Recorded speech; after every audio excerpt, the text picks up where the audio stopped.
Kerala vision news, Thiruvananthapuram.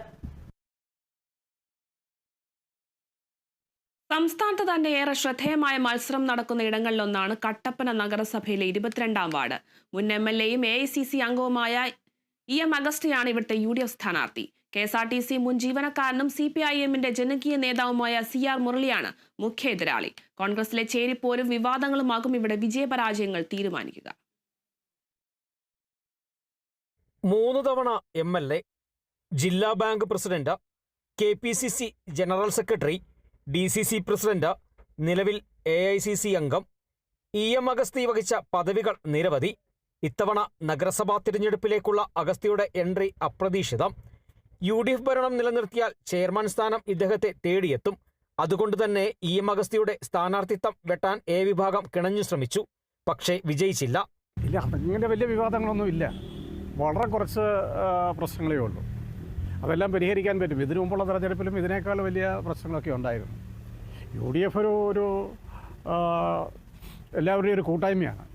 UDF means ഐക്യ ജനാധിപത്യ മുന്നണി എന്ന് പറയുന്ന ഒരു കൂട്ടായ്മ തന്നെയാണ്. ആ കൂട്ടായ്മയിൽ ചിലപ്പോൾ അഭിപ്രായ വ്യത്യാസങ്ങളൊക്കെ ഉണ്ടാവും.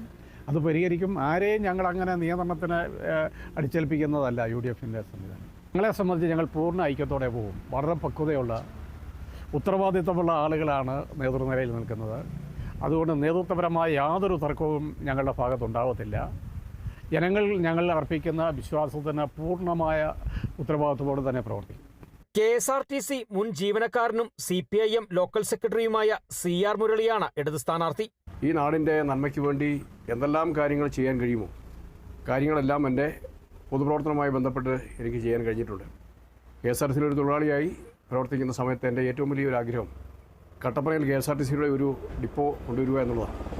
ഈ നാട്ടിലെ പൊതുപ്രവർത്തകരും ജനപ്രതിനിധികളുമായിട്ടുള്ള ആളുകളുടെ സഹകരണത്തോടുകൂടി 2011 അത് യാഥാർത്ഥ്യമാക്കാൻ കഴിഞ്ഞു എന്നുള്ളത് എൻ്റെ ജീവിതത്തെ സംബന്ധിച്ചിടത്തോളം ഏറ്റവും ഒരു നിർണായകമായിട്ടുള്ള ഒരു കാര്യമാണ്. കഴിഞ്ഞ 5 വർഷം ഈ വാർഡിൻ്റെ സമഗ്രമായ വികസനത്തിൽ അതിൻ്റെ വികസന സമിതി അംഗം എന്ന നിലയിൽ നിർണായകമായിട്ടുള്ള ഇടപെടലുകൾ നടത്താനായിട്ട് എനിക്ക് കഴിഞ്ഞിട്ടുണ്ട്. വാർഡിൽ കരുത്ത് തെളിയിക്കാൻ NDAയും സജീവമായി രംഗത്തുണ്ട്. നരേന്ദ്രമോദി ഗവൺമെൻറ്റിൻ്റെ വികസന കാര്യങ്ങൾ കേരളത്തിൽ ചർച്ചയായി നിൽക്കുന്ന സാഹചര്യത്തിൽ കട്ടപ്പന മുനിസിപ്പാലിറ്റിയിലും അത് അലയടിക്കുന്നുണ്ട്. അത് കട്ടപ്പന മുനിസിപ്പാലിറ്റിയിലെ BJP കാൻഡിഡേറ്റിന് അതൊരു ഗുണകരമാവും എന്നാണ് പ്രതീക്ഷ. ഞാൻ ഏറ്റവും താഴ്ന്ന ഏറ്റവും പ്രായം കുറഞ്ഞൊരു സ്ഥാനാർത്ഥിയായിട്ടാണ് പുള്ളിയുടെ അടുത്ത് നിൽക്കുന്നത്. പുള്ളി ഏറ്റവും കൂടുതൽ പരിചയസമ്പന്നതയുള്ളതാണ്. പക്ഷേ എന്നാൽ പോലും എൻ്റെ പാർട്ടി എന്നെ ഏൽപ്പിച്ചേക്കുന്ന ചുമതല ഭംഗിയായി നിറവേറ്റുക എന്നുള്ളതാണ് എനിക്ക് അവിടെ മത്സരിക്കാനുള്ളത്. കോൺഗ്രസിലെ ആഭ്യന്തര പ്രശ്നങ്ങൾ തിരഞ്ഞെടുപ്പിൽ എങ്ങനെ പ്രതിഫലിക്കുമെന്ന ആകാംക്ഷയിലാണ് വോട്ടർമാർ. Kerala vision news, Idukki. മറ്റൊരു പ്രധാനപ്പെട്ട വാർത്തയിലേക്കാണ്. കോഴിക്കോട് തൊട്ടിൽപ്പാലത്ത് ചികിത്സാ തട്ടിപ്പ്. ആത്മീയ ചികിത്സാ തട്ടിപ്പാണ്. കോഴിക്കോട് തൊട്ടിൽപ്പാലത്ത് 2 കോടി രൂപ തട്ടിയെടുത്ത 3 പേരാണ് പിടിയിലായിരിക്കുന്നത്. തട്ടിപ്പ് സംഘം